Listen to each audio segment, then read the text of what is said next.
naikkan syukurku buat hari yang kau beri. Tak habis-habisnya kasih dan rahmat-Mu, selalu baru dan tak pernah terlambat. Pertolongan-Mu, besar setia-Mu di sepanjang hidupku. Besar setia-Mu, besar setia-Mu di sepanjang hidupku. Ku naikkan syukurku buat hari yang Kau beri. Tak habis-habisnya kasih dan rahmat-Mu, selalu baru dan tak pernah terlambat. Pertolongan-Mu, besar setia-Mu di sepanjang hidupku. Besar setia-Mu, besar setia-Mu, besar setia-Mu di sepanjang hidupku. Ya Laramata Kaya Nama Rabu, besar setia-Mu Tuhan dalam kehidupan kami. Besar anugerah-Mu, besar penyertaan-Mu, besar kasih-Mu dalam hidup kami. Kami memuji-Mu. Oh, Inama Rabataka, kami mengucap syukur padamu di pagi ini. Kinahataka hanamasi kirabataka lamusuku, karena kebaikan yang sudah Kau nyatakan di dalam seluruh kehidupan kami. Kabataka laramashi kirahata, kami menyadari bahwa kami memerlukan Engkau ya Bapa. Kinakalabataka namarabana masiki alabataka ya naramata. Ya Aba, sungguh tanpamu kami tidak bisa melakukan apapun juga. Kinamataka lamaramata larabashirabata, Engkaulah kekuatan dalam seluruh kehidupan kami. Kinamarabataka larabashirabata, Engkau yang menopang hidup kami. Kinamarabataka larabashirabata, tangan-Mu yang kuat memeluk raga. Kinalaramataka hinashikirabataka, seluruh hidup kami ada di dalam kedaulatan tangan-Mu. Kinamarabataka larabashirabata, jadikan kami hamba yang senantiasa menjadikan Engkau Yesus. Inamalakataka larabashikirabata, kinamalaka larabashikirabata, hababalakataka laramasakala, kinakalabataka ya namarabashikirabata laramasiki. Segala pujian dan hormat dan kemuliaan hanya layak kami muliakan kepada nama-Mu, karena tidak ada nama lain di atas bumi di bawah, dimanapun hanya Yesus Kristus. Dia tetap Tuhan, Dia selama-lamanya Tuhan, dan Dia tetap menjadi Tuhan, menjadi Raja dalam kehidupan kami. Dan di pagi hari ini Tuhan, izinkan kami kembali membaca merenungkan firman-Mu. Lahamanta larabasi kinikana, biarlah firman-Mu itu terus bertumbuh dalam hidup kami. Firman-Mu itu terus menjadi mercusuar dalam hidup kami. Kina larabata kakayana terang dalam hati kami Bapa. Dan firman-Mu menuntun kami dari kebenaran ke dalam kebenaran. Terima kasih Bapa. Kami siap mendengarkannya di dalam nama Yesus kami ucap syukur. Haleluya Tuhan, haleluya Tuhan, haleluya. Kita buka Yosua, udah selesai. Kemarin Yosua 24 udah selesai. Karena kita masuk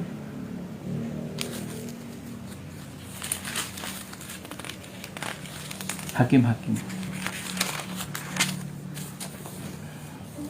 Keadaan orang Israel setelah Yosua mati. Hakim-Hakim 1 ayat 1 sampai dengan ayat yang ke-36. Sesudah Yosua mati, orang Israel bertanya kepada Tuhan, "Siapakah daripada kami yang harus lebih dahulu maju menghadapi orang Kanaan untuk berperang melawan mereka?" Firman Tuhan, "Suku Yehudalah yang harus maju. Sesungguhnya telah kuserahkan negeri itu ke dalam tangannya." Lalu berkatalah Yehuda kepada Simeon saudaranya itu, "Majulah bersama-sama dengan aku ke bagian yang telah diundikan kepadaku, dan baiklah kita berperang melawan orang Kanaan. Maka aku pun akan maju bersama-sama dengan engkau ke bagian yang telah diundangkan kepadamu." Lalu Simeon maju bersama-sama dengan dia. Maka majulah suku Yehuda, lalu Tuhan menyerahkan orang-orang Kanaan dan orang Feris ke dalam tangan mereka, dan mereka memukul kalah orang-orang itu dekat Besek. 10.000 orang banyaknya. Berarti masih banyak ya. Di Besek mereka menjumpai Adoni Besek dan berperang melawan dia. Dan mereka memukul kalah orang-orang Kanaan dan orang Feris. Tetapi Adoni Besek melarikan diri, lalu mereka mengejarnya, menangkapnya dan memotong ibu jari tangannya dan dari kakinya.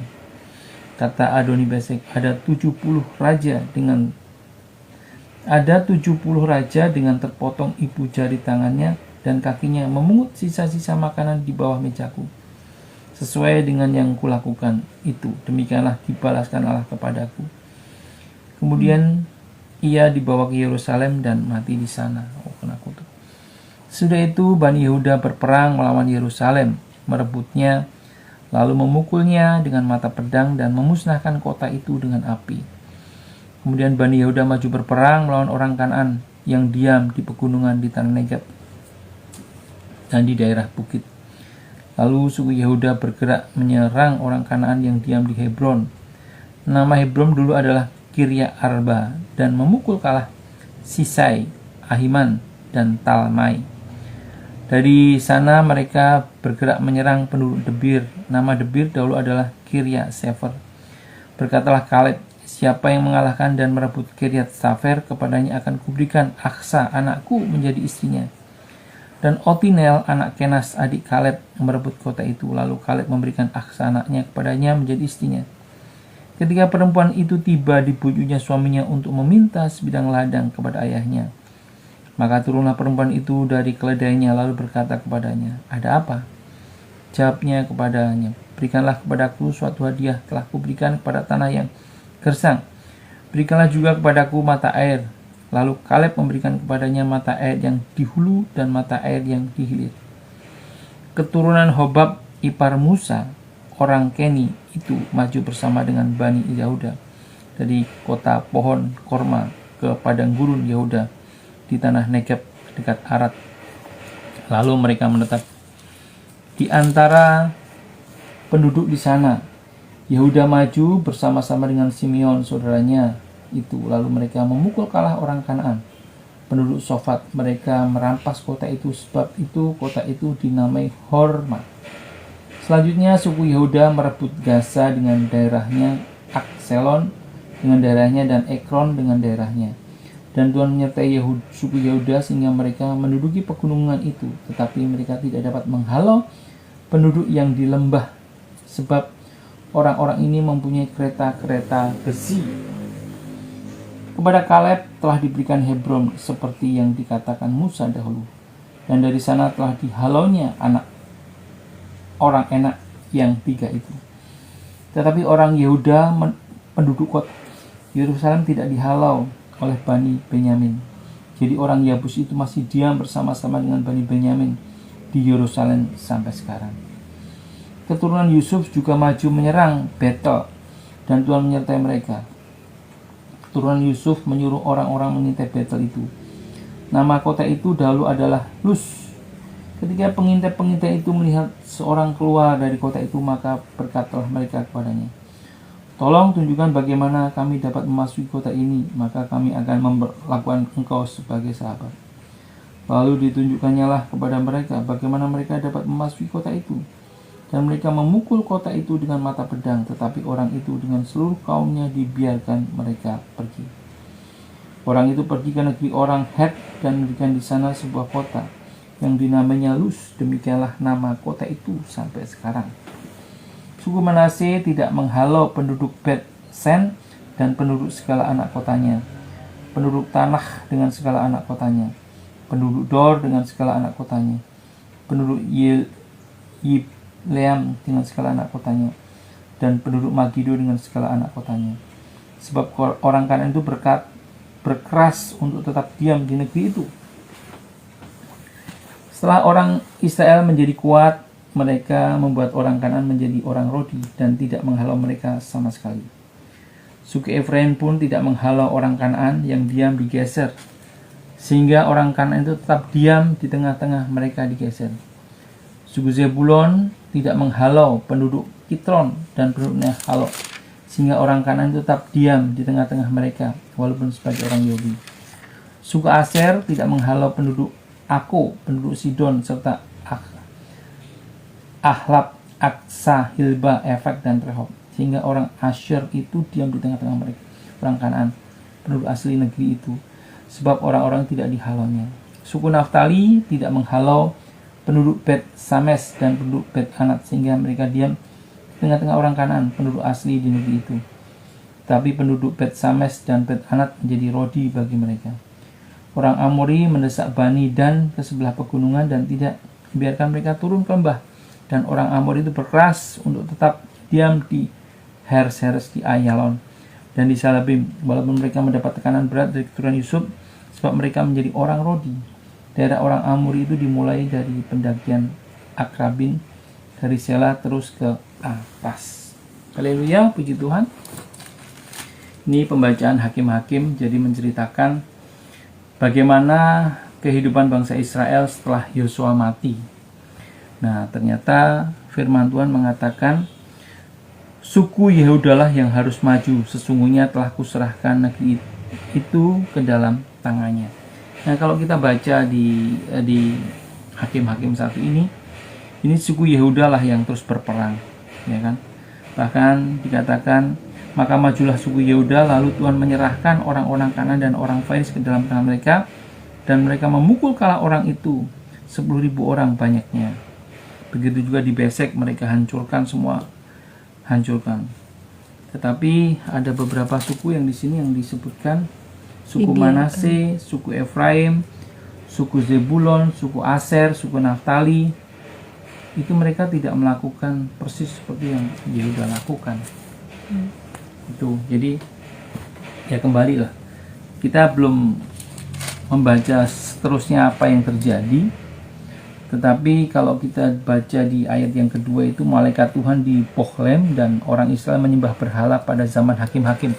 Nah, ini kalau kita baca selanjutnya, kalau suku-suku Israel selain Yehuda tidak menghancurkan orang Kanaan, maka akibatnya mereka mengikuti ilah-ilah di tanah Kanaan, karena di pasal 2 itu dikatakan orang Israel menyembah berhala pada zaman Hakim-Hakim. Nah, ini sesuatu yang zaman Hakim-Hakim ini berarti setelah Yosua. Setelah Yosua, betul. Tanpa ada seorang pemimpin lagi. Iya, betul. Mereka nggak ada pemimpin lagi gitu loh. Jadi Tuhan memerintahkan suku Yehuda untuk memimpin. Jadi Hakim-Hakimnya di situ. Kenapa suku Yehuda ya? Kita kembali nubuat yang pertama dulu, ya kan? Yehuda itu seperti singa, ya. Waktu keturunannya akan seperti itu, dan dia betul, dan dia sendiri artinya nanti melahirkan Tuhan Yesus kan dari suku Yehuda juga. Nah, kalau kita baca selanjutnya, memang Israel nanti akan terpecah menjadi dua, Israel Utara sama Israel Selatan, gitu loh. Nah, Aku lupa Israel Utara itu yang mana, Israel Selatan yang mana, tetapi Yehuda cuma ada 2 suku sih. Kalau kita baca di sini berarti Zebulon sama Yehuda aja nih yang berperang. Yang lainnya mereka kayak berdamai aja ya. Mereka berdamai aja. Gitu loh. Yang hidup berdampingan dengan suku bangsa Kanaan. Iya. Akhirnya nanti terpecah. Mengikuti perintah Tuhan. Ya, betul.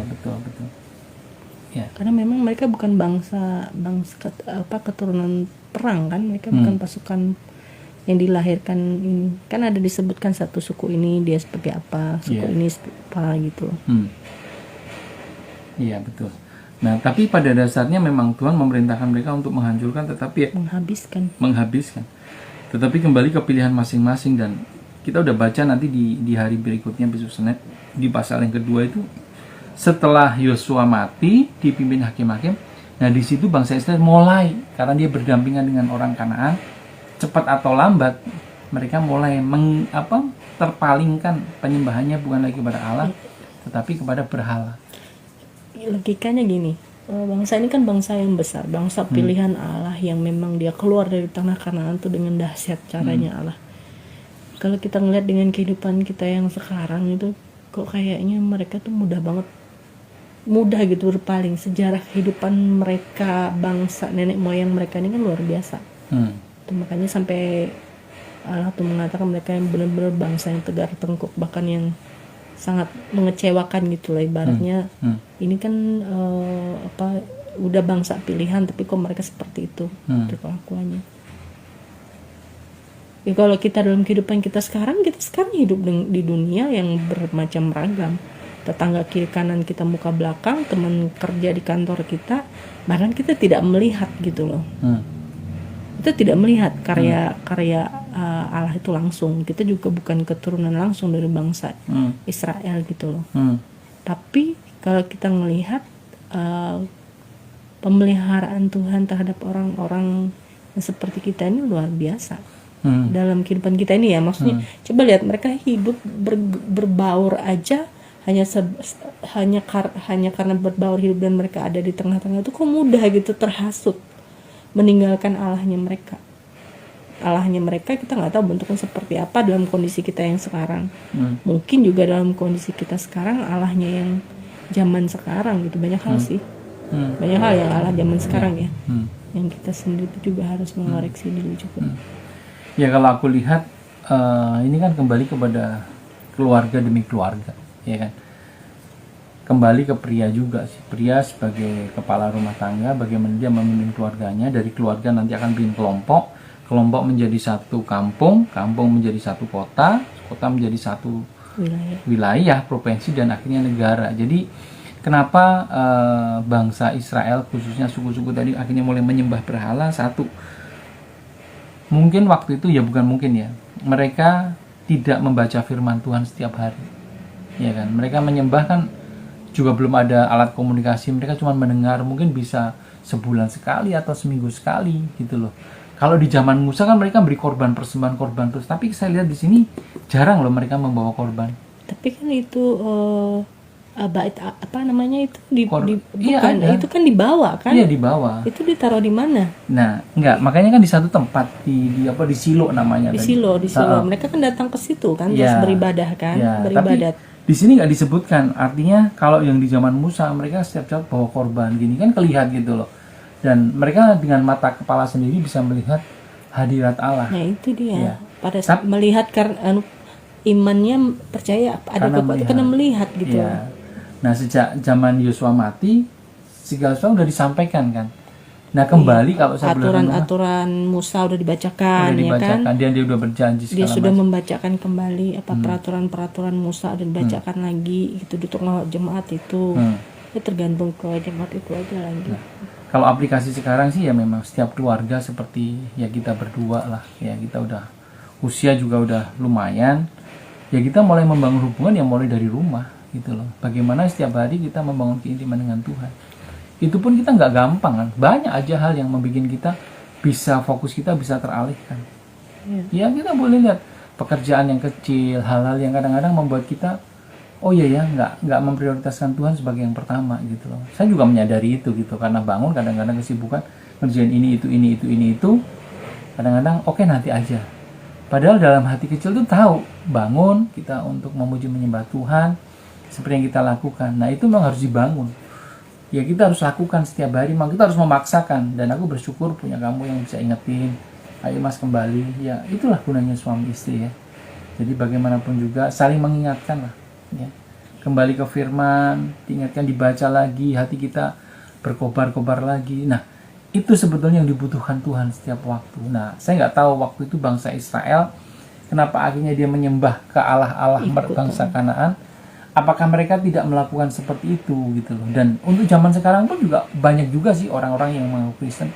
Tapi apakah benar-benar mereka itu datang kepada Tuhan setiap hari? Kita juga nggak tahu, ya kan?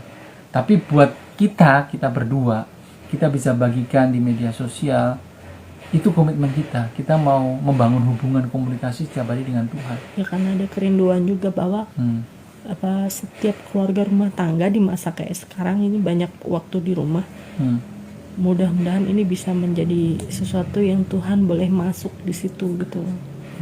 Masuk di dalam setiap keluarga dengan membangun altar ibadah seperti ini, walaupun sebentar mesbah ibadah seperti ini dalam keluarga.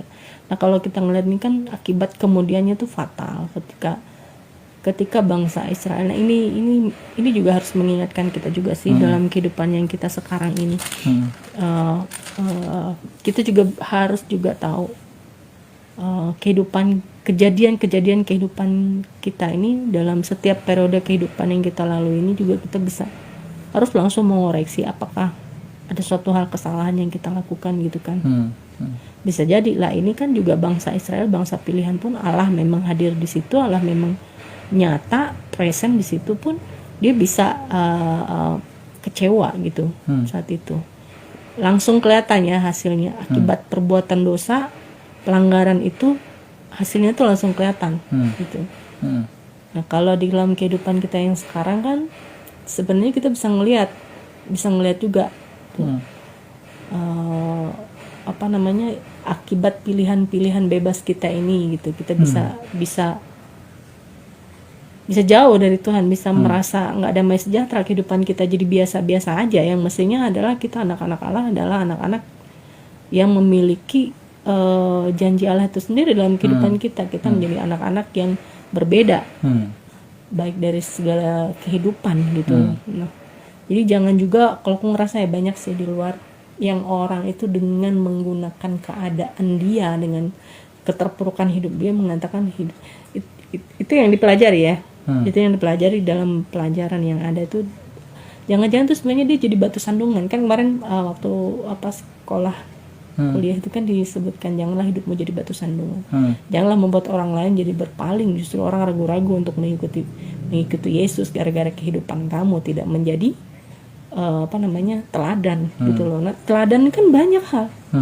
Dari kehidupan, dari kehidupan, tutur kata, ini juga gaya hidup, terus sikap, perbuatan, tingkah laku. Banyak hal, semua menjadi teladan termasuk dalam pekerjaan, dalam kesuksesan, keberhasilan hidup kita gitu. Itu teladan sebenarnya. Jadi kalau aku tuh juga secara pribadi ya harus bergumul hal itu. Secara pribadi kita harus bergumul tentang hal itu. Nah kalau ada dalam diri kita yang rasanya kita itu kok kita kayaknya biasa-biasa aja, kok kayaknya kita tumpul, kok kayaknya kita nggak bercahaya, kok kayaknya kita nggak menjadi terang, kok kayaknya kita menjadi orang yang nggak seperti orang lain. Nah itu kita tuh harus koreksi.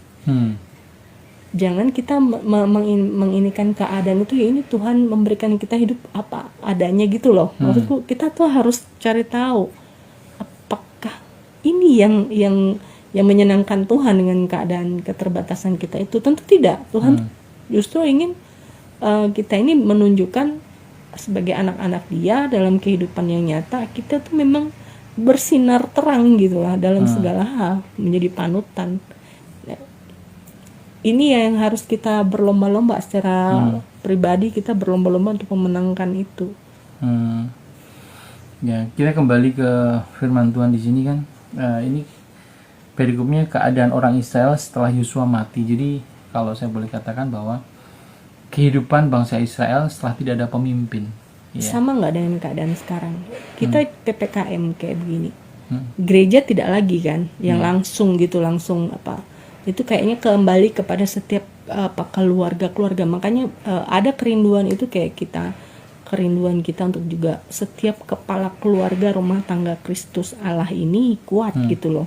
Walaupun ibaratnya ibadah yang kepemimpinan dalam ibadah yang besar itu tidak lagi present gitu loh, ada di situ. Kita tidak bisa lagi beribadah seperti sebelumnya gitu. Nah, itu yang sama kan dengan keadaan yang terjadi di bangsa ini gitu loh. Allah memberikan kepada kita otoritas itu.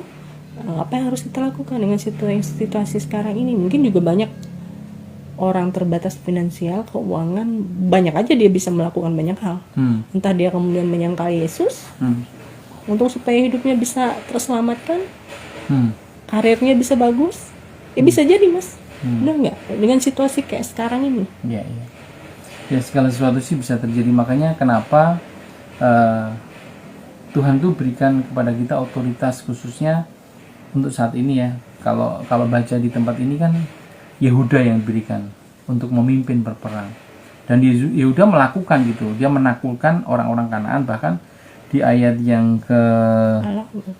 keempat, maka majulah suku Yehuda, lalu Tuhan menyerahkan orang Kanaan dan orang Feris ke dalam tangan mereka, dan mereka memukul kalah orang-orang itu dekat Besek. 10.000 orang banyaknya dibunuh. Tetapi di satu pihak lagi ini ada suku-suku yang lain seperti saya katakan tadi ya. Suku Efraim, suku Zebulon, suku Aser, suku Naftali itu tidak menghalau. Ya, Efraim tidak menghalau orang dan Kanaan. tidak ada di situ Allah ikut kalau di Yehuda kan Allah memberikan kemenangan gitu loh. Karena mereka tidak berperang, akhirnya Allah melihat itu gitu loh. Nah, dalam kehidupan kita sebetulnya peperangan juga terjadi setiap hari, setiap saat, setiap waktu. Betul. Kan. Nah, menjadi masalah kita mau tetap diam aja, menikmati rasa aman dan nyaman.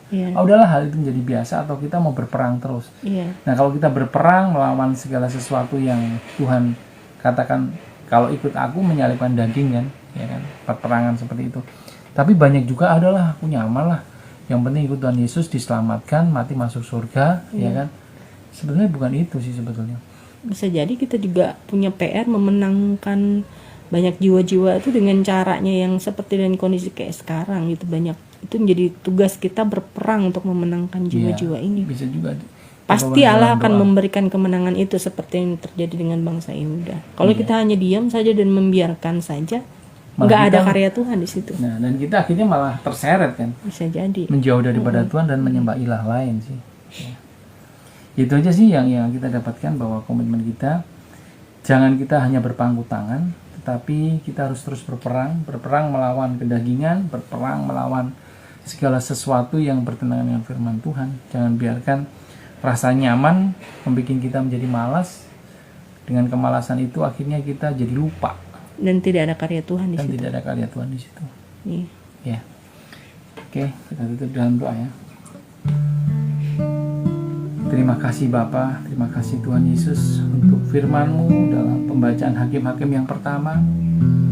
Engkau telah memimpin bangsa Israel merebut tanah Kanaan. Dan dengan berjalannya waktu, Yosua menjadi tua dan akhirnya mati. Sekarang kepemimpinan diberikan kepada hakim-hakim, di mana setiap suku diberi wewenang untuk berperang. Dan Tuhan meminta Yehuda untuk maju berperang, dan dia melakukannya. Dia menghalau bangsa Kanaan, bahkan sampai 10.000 orang dia bantai, dihabiskan dengan suku Zebulon. Tetapi saudara-saudara yang lain, 10 suku yang lain, mereka tidak melakukannya. Mereka menikmati keadaan yang ada, bahkan apa yang Tuhan perintahkan tidak dilakukan. Dan pada akhirnya kita baca di ayat-ayat berikutnya, bangsa Israel berpaling daripada Allah dan mereka menyembah berhala. Bapa, ini pelajaran buat kami dalam hidup kami, bahwa di dalam setiap kehidupan kami, hari lepas hari peperangan itu terjadi. Peperangan bukan secara fisik, tetapi peperangan di alam rohani Tuhan, di mana iblis senantiasa memberikan dakwaan setiap hari. Dia hanya mencuri, membunuh, membinasakan. Banyak hal yang baik yang Tuhan berikan dalam hidup kami, tetapi kekhawatiran, ketakutan, dan banyak hal menjadikan kami tidak mau melakukan segala sesuatunya. Padahal firman mengatakan kalau Allah di pihakku, siapa menjadi lawanku? Ya Aba, ya Bapa, di pagi hari ini kami bersama istri kami mengambil keputusan untuk terus maju berperang, di mana Engkau menyertai kami, Engkau memimpin kami sehingga kami boleh meraih kemenangan-kemenangan tersebut.